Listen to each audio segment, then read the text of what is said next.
What's happening, entrepreneur? Let's get to it. Quiet men. Now, I'm not necessarily talking about a man who never opens his mouth. So let me give you what I'm talking about. Now, the man I'm about to talk about, I never saw him, at least in my mind's eye. I do not remember what he looks like. Like if he was alive, I don't recall him. And that is my great grandfather, my maternal great grandfather. I believe his name was Thomas Miller, and he married my great grandmother, Carrie. Her last name was Hilliard before she married him. From how story goes, Thomas didn't talk. Like, Thomas stayed in a room. I believe he stayed in the attic on Euclid Avenue in Akron, Ohio. And he just went to work. And they say he walked to work. Like, he did not have an automobile, but he had a house. So I guess for him, he made the decision is one or the other. And I got 6 kids, 6 mouths I got to feed, plus my wife, plus me. That's 8 mouths that I'm responsible for. So in his mind, it ain't about having both, because, you know, black men only get paid so much compared to other groups of people. So I got to make my dollars stretch. And my great grandfather did the best he knew how to do. Now, I don't know why my grandfather didn't talk as much, but of all the stories that I heard about my great aunts and uncles, the ones that they would share, I never heard that they did not eat. I heard that he would eat first, but I never heard that there was not enough food for all those 6 children and my grandma and my great grandmother, mama, we called her mama, and Thomas, daddy. I never heard that there was not enough food to go around for all 8 folk. I never heard that. This man walked to Goodyear. They say he was a janitor at Goodyear. He walked. That wasn't no hop, skip, and a jump. That was a nice ways. And you think about Ohio weather back in the day, in the 20s, 30s, 40s, and 50s, even to the 60s, the weather was a lot more harsh than it is now, because these people play with the weather. They manipulate the weather. They change the weather, right? They control the weather. There are companies that think they own the weather. I thought that was God's job, but some people, when they get enough money, they want to play God. So my great grandfather Thomas was walking. I think it was to Goodyear or Goodrich. That's where he was employed. From what I hear, he never missed a day of work. So say what you will, Millers, about Brother Thomas. He was a quiet man, but he took care of business. He stood on business. And when he did talk, I believe people listened. Okay? So I had to give you that backdrop to let you know that quietness is not a curse. It's not something that you have and you need to get rid of. Now, I'm not talking about men who just choose not to say anything because they don't want to incriminate themselves. I'm not talking about men who, I think it's called stalling. I can't think of the term, where they won't tell you what they're thinking or they're feeling because they don't want you to get an upper hand, or they don't want you to judge them or ridicule them. I'm not necessarily talking about that. I'm talking about a man that just in general doesn't talk a lot. Now, let me bring it up to date. So ladies, if you are watching this, your goal is not to get your quiet man to talk like you do. Statistics bear this thing out. At the end of the day, a woman has 5,000 more words to say, to speak, to pontificate than a man ever will. 5,000 more words at the end of a day. So at the end of a shift, before the sun goes down, when the sun goes down, golden hour, 2 hours before the sun sets, blue hour, 2 hours after the sun sets, no matter what it is, no matter what time of the day, if it's the end of the day, could be top of the morning, the beginning of a new day, the end of the next day, tomorrow, day after tomorrow, next week, next month. Women have 5,000 more words at their disposal, at the forefront of their mind, than men do. Scientific fact. So your job, woman, is not to try to get that man to talk like you do, to say as much as you do, to open up his heart like you do. That's not your goal. That's not the angle that you're going to really win at. Yes, you want the man to talk, but here's the thing. When he did talk, did you invalidate him? When he did try to share a couple thoughts, did you negatively interpret what he was trying to say? So he was trying to problem solve. He was trying to tell you something from his point of view, from his perspective. When he did that, did you make him feel small? Were you so disagreeable? Were you so argumentative and combative that you harmed him? And he's convinced himself, I'm never going to go down that road again. I'm not going to expose my heart to that type of trauma, to that type of pain again.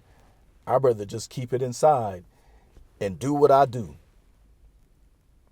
So sometimes wives and fiancés and girlfriends wonder why they men don't talk, maybe even like they used to, is because they don't want to be ridiculed. So you want me to take care of things, but you believe that I'm okay to be ridiculed, maybe because I don't talk as much as you. I don't have as much. At the end of the day, my arsenal is not like yours. See, I don't weaponize words. Men, good men, solid men, quality men, tend not to weaponize words against a woman. We view that as more feminine type activity. We tend not to weaponize words. Now, we will defend ourselves, but we tend not to weaponize words. So ladies and fellas, listen up.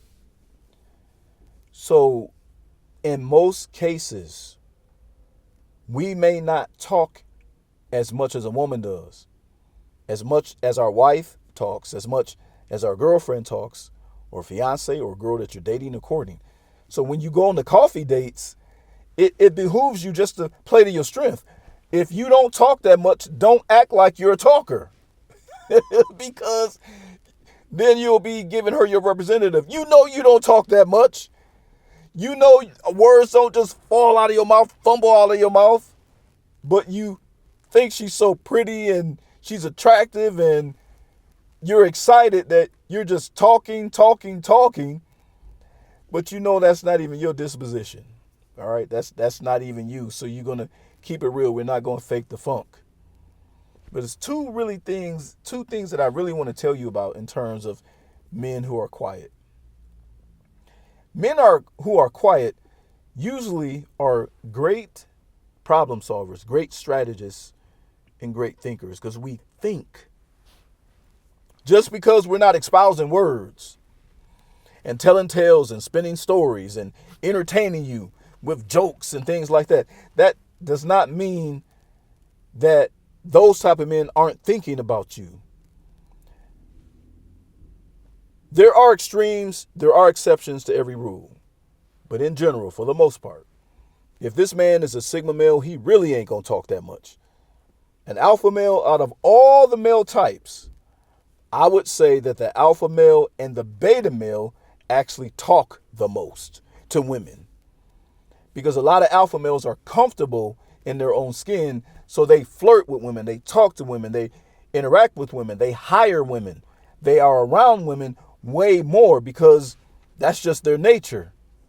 And beta males talk more primarily because they were raised by a woman.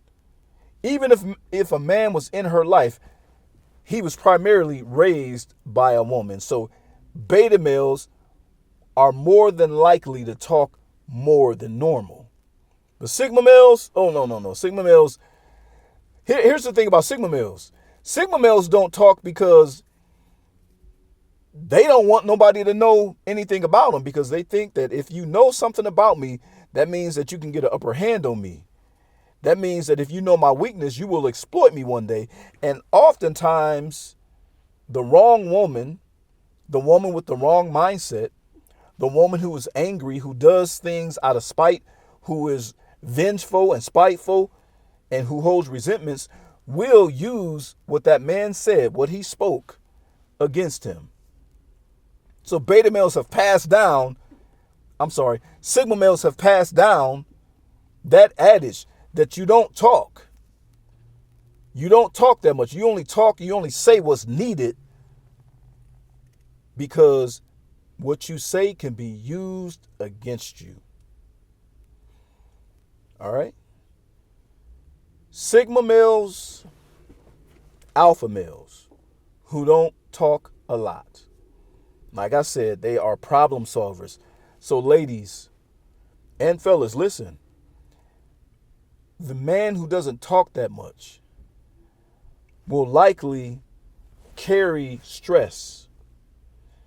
Won't tell you how stressed he is. Just will carry it and protect your peace. Did you hear me? The man who doesn't talk that much, who doesn't espouse, who doesn't tell jokes, who is not the life of the party, is present but isn't saying a whole lot. Like I said, there are exceptions to the rule, but these type of men will be hurting inside, will be stressed to death. But ladies will still protect your peace.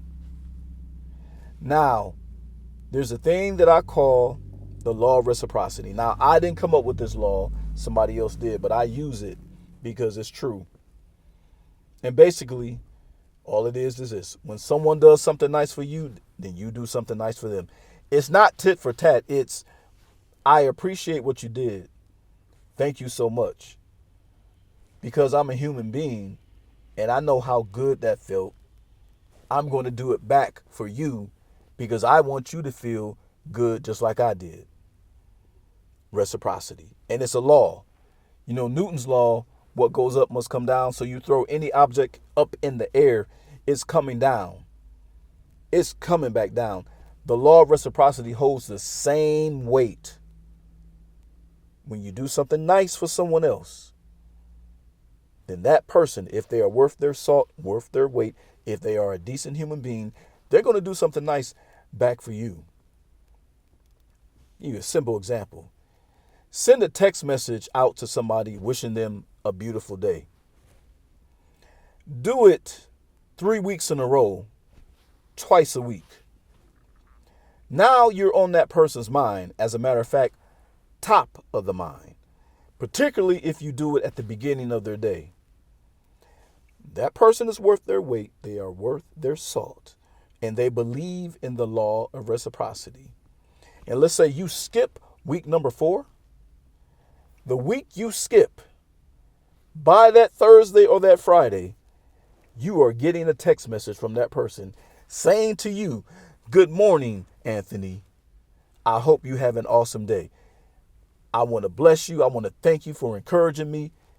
And I wanted to beat you to the punch today." That's that person adhering to the law of reciprocity. So when the man protects your peace, even though he's not talking about his stress, he's not telling you what's harming him, what's bothering him, when he's not burdening you with what's on his mind, then you ought to do something kind in return, ladies. Don't just absorb the goodness, the greatness, the comfort, the joy, the peace. Give it back. And give it back in a way that he would appreciate it, that he will feel it, that he will know that his effort is not in vain. Quiet men do have something up there, and they do got something right here, ladies. And fellas, like I told you, when you go on that coffee date, don't be acting like you this big old gabber and that you got the gift of gab when you know you laid back and you don't hardly talk and you just observe more than you speak and you're more reserved. Don't be going on that coffee date acting like, this comedian that you're just this great practical joker and you love to tell stories and get people wrapped up into, what you're talking about. If that's not you, don't pretend. Don't you set yourself up for failure. Be your quiet self. But I would advise you to have at least a couple things that you can talk about. If y'all gonna be at the coffee shop for 45 minutes, you don't want her just to do all you don't want her to do all of the talking, right? You're gonna exhaust that woman. Don't exhaust her on the coffee date. You don't have to do it. You can have at least a couple things that you like to talk about. You don't have to find out what she's interested in beforehand. While y'all talking, you can find out what she's interested in. But you have a couple things that you are interested in. Don't go in there thinking, well, how can I impress her? No, you go in there, how can she be attracted to me? Because remember, you are responsible for the health of the relationship if you choose well. If you choose well, then you are responsible for the health of the relationship if it continues. I hope you got something out of this today. I created this episode for one purpose and one purpose only, and that is to stop unhappy marriages from starting. I will see you on the good side. Oh, by the way, enjoy the song. Peace.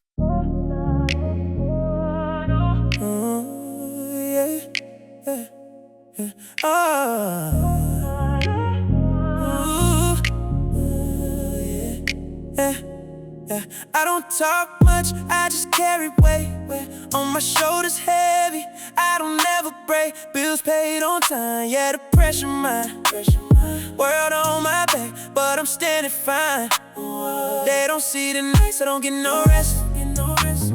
Mind running wild, but I still stay blessed. I carry my pain like it's part of me, but I never let it touch what I'm trying to be. I've been carrying weight, I don't make a sound. Holding everything, never breaking down. If you see me quiet, don't think I'm okay. Love me through the pressure, take this weight away. I've been carrying weight, I don't make a sound. Holding everything, never breaking down. If you see me quiet, don't think I'm okay. Love me through the pressure, take this weight away. I ain't looking for applause or validation, yeah. Just a woman moving with appreciation. When I'm drained, don't question my distance. Just pour into me with your consistency. Soft touch on me, let me feel your peace. When I'm losing strength, you can be my ease. I don't need the world, I just need you right. Be my calm in the middle of every fight.